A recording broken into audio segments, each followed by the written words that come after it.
Hi, this is Christy, and this is my individual response Halloween edition, and for group two. And I am also the moderator this week, so I will get that posted tomorrow. Um, the first question that we were all answering is what scares us the most doing research, and we had to pick a character. Um, I am definitely choosing a ghost or spirit.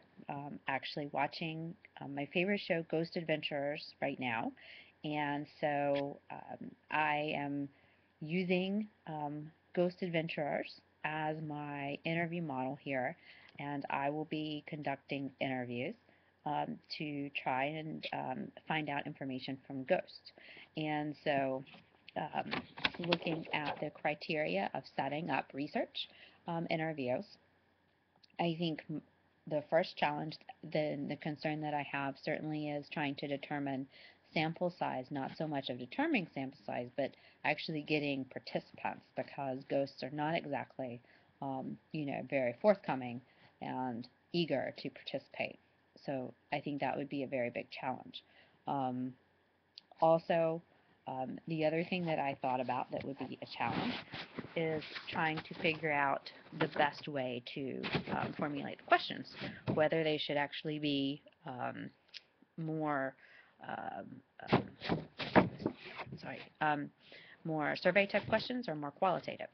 Um, I worry about qualitative questions, asking, trying to get too much information because you have a very limited amount of time with a spirit. So it would concern me if I didn't have something very short and concise and structured that I would actually get, uh, usable information from. Um, I thought about having how the coherence of the questions, and I definitely think that it would be important in this case to do a diachronic analysis where I'm asking questions based on some sort of time, because again, um, I think if I let things kind of go out too broad, I wouldn't have adequate research or material to use because it would be way too broad because you never know what it would say. So, and you absolutely, because people will think you are crazy um, if you do not have video proof.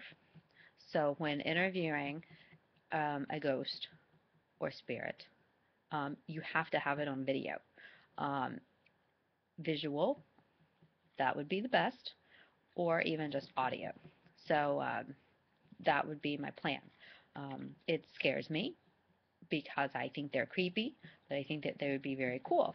So those are that's my criteria here for ghost hunting and developing a very good research for that.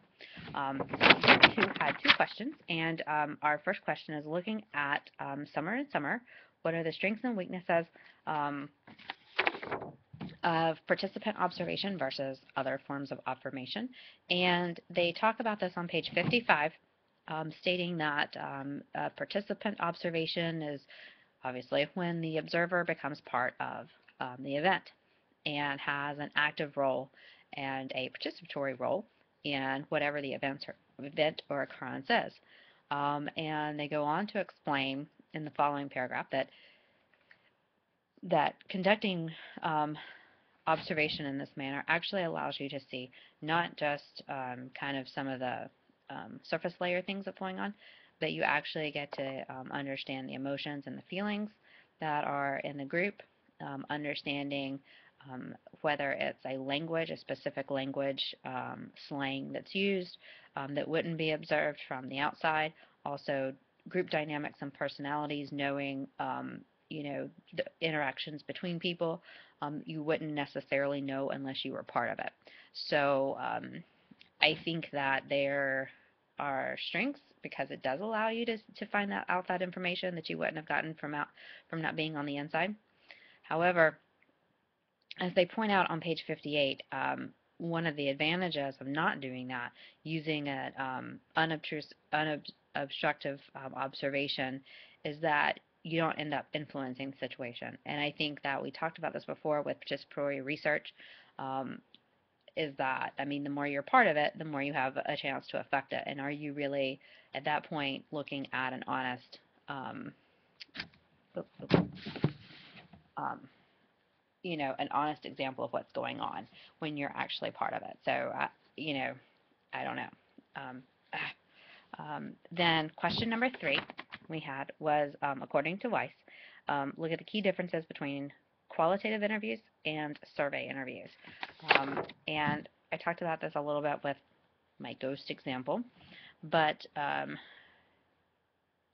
clear difference in surveys and in qualitative questioning is the structure of the answer. So with a survey, and they talked about this on page 2 and 3, with survey questions, the example they used was being, which political party.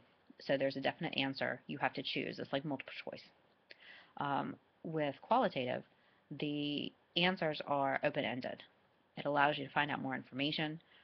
However, because the questions aren't structured the same, it's not comparing apples and apples anymore. So I think it more depends on what the outcome of the data, how you want to use it, as to what the best questioning method would be. One of the things that's interesting, though, to point out is that they're not necessarily mutually exclusive. You can use both of them, just depending on how you want to use them. So that's my individual response, and I will get my moderator video up for tomorrow. And this is I don't have a solid black cat. I have a gray cat, and this is my black and white cat. And this is Petunia, and she is acting up crazy. So I think she's excited that it's Halloween.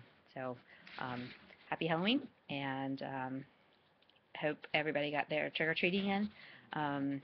We did, and so now we have lots of candy. But I will see you guys on another video.